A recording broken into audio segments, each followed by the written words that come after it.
Hello and welcome back to Gaon Connection. जी हाँ, शनिवार की शाम है और हम हाजिर हैं गांव बुलेटिन का एक नया एपिसोड लेकर के। गांव बुलेटिन हमारी एक ऐसी कोशिश है जिससे हम बीते हफ्ते ग्रामीण भारत में जो भी मुख्य हुआ वो आपको हम 7 खबरों के माध्यम से आप तक लेकर के आ सके। गांव बुलेटिन का हमारा ये 20वां एपिसोड है, यानी पिछले 5 महीने से लगभग हम आपको ग्रामीण भारत के वो 7 खबरों को हर हफ्ते आप तक लेकर के आते हैं।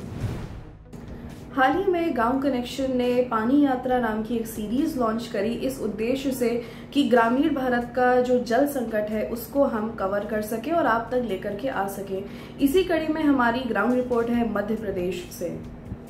मध्य प्रदेश में बेतवा नदी का एक बड़ा हिस्सा भूजल और नदी के अंधाधुंध दोहन की वजह से सूख गया है। इस नदी के किनारे रहने वाले ग्रामीण दूर दराज के इलाकों में जाते हैं पीने का पानी लेकर आने के लिए, वहीं पर जो अमीर लोग हैं वो ट्यूबवेल के मालिक बनकर बैठे हुए हैं। सरकार ने केन बेतवा लिंक परियोजना की बात करी है, लेकिन क्या इस परियोजना से क्षेत्र के जल संकट का कुछ समाधान होगा? देखते हैं गांव बुलेटिन की हमारी पहली स्टोरी मध्य प्रदेश से।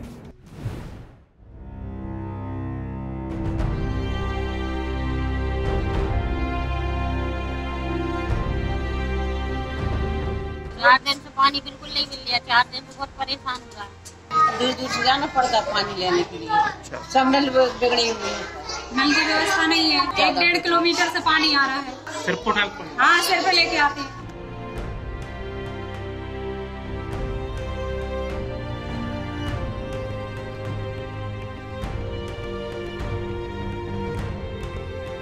ये बताओ, पानी कब से नहीं आया आपका? पानी अपना कम से कम 4-5 महीना होगा तो पानी साल भर ही हो जाता, पानी नहीं आया। अच्छा, आप विकलांग हैं तो आप पानी भर के लाते हो? हाँ, पानी भर के लाते हैं। अभी 10 दिन मिल रहा था, वो भी नहीं मिल रहा। जो पंचायत से पाइपलाइन डली वो उससे कब से नहीं आ रहा पानी? उसमें नहीं आ रहा, कम से कम 4 महीने। 5 जून को वर्ल्ड एनवायरनमेंट डे यानी कि विश्व पर्यावरण दिवस मनाया जाता है।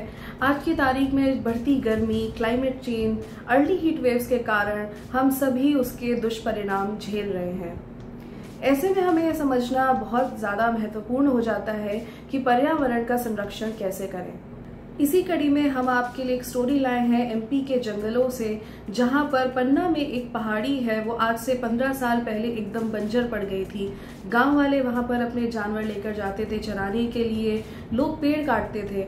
इन सब का एक दुष्परिणाम ये भी हुआ कि उस 5000 आबादी वाले गांव में भूजल स्तर में भी गिरावट आई।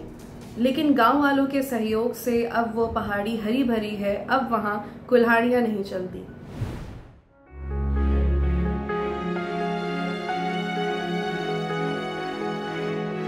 1.5 दशक पूर्व इस जंगल में कुछ नहीं रहा, यहाँ तक कि लोग जड़ उखाड़ कर ले जाने लगे जलाने के लिए।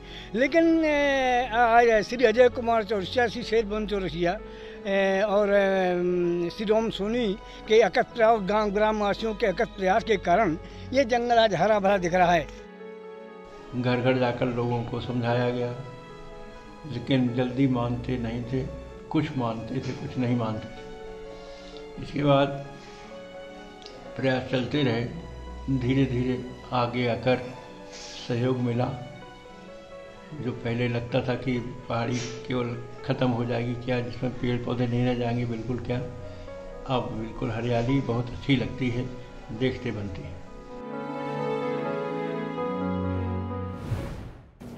तक आपने मंकी पॉक्स के बारे में तो सुन ही लिया होगा। मंकी पॉक्स एक ज़ूनोटिक डिजीज़ है, यानी कि वो बीमारी जो कि जानवरों से इंसानों में फैलती है।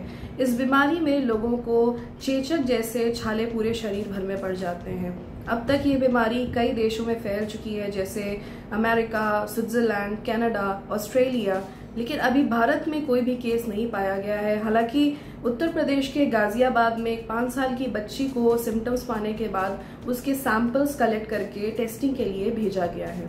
गांव बुलेटिन की हमारी तीसरी स्टोरी में आइए समझते हैं मंकी पॉक्स क्या बीमारी है, इसके लक्षण क्या है, इससे हम बचाव कैसे कर सकते हैं।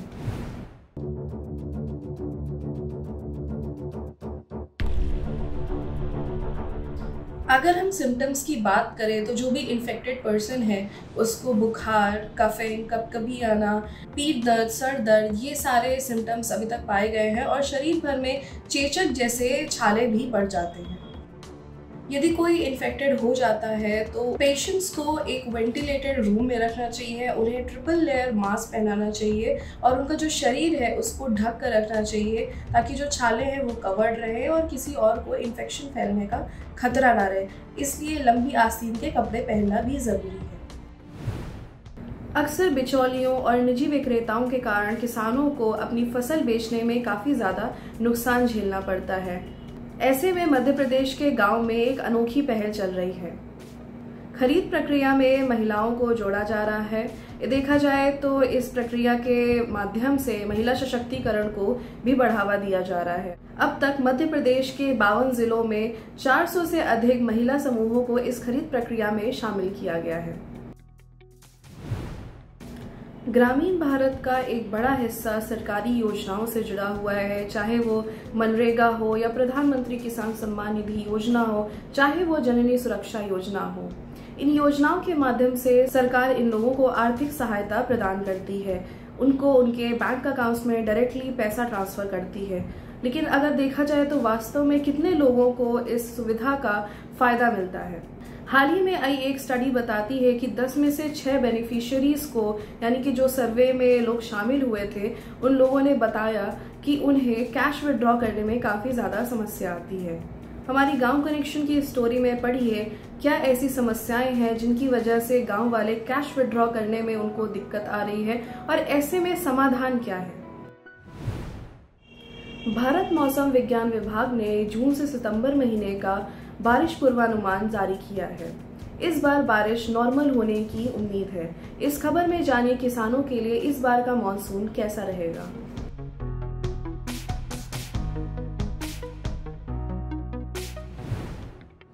हमारे देश में कई ऐसे लोक पर्व हैं, कई ऐसे व्रत हैं जो कि प्रकृति से जुड़े हुए हैं। ऐसा ही एक व्रत है वट सावित्री व्रत। इस व्रत में ग्रामीण महिलाएं, सुहागिन महिलाएं एक वृक्ष की पूजा करती हैं और ऐसा मान्यता है कि उस वट वृक्ष की पूजा करने से उनको अखंड सौभाग्य की प्राप्ति भी होती है। इस स्टोरी में आइए समझते हैं क्या है वट वृक्ष की पूजा, ये वट सावित्री व्रत कैसे मनाया जाता है, इसकी क्या इम्पोर्टेंस है।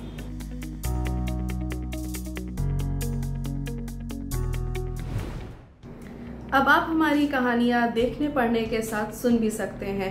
5 जून को हम अपना पॉडकास्ट शुरू कर रहे हैं जिसका नाम है गांव रेडियो। तो इस बार के गांव बुलेटिन में सिर्फ इतना ही। उम्मीद है कि इस बार का गांव बुलेटिन भी आपको अच्छा लगा होगा। अगले हफ्ते हम फिर हाजिर होंगे गांव बुलेटिन का एक नया एपिसोड लेकर के। तब तक हमसे जुड़े रहिए, बनाए रखिए अपना गांव कनेक्शन।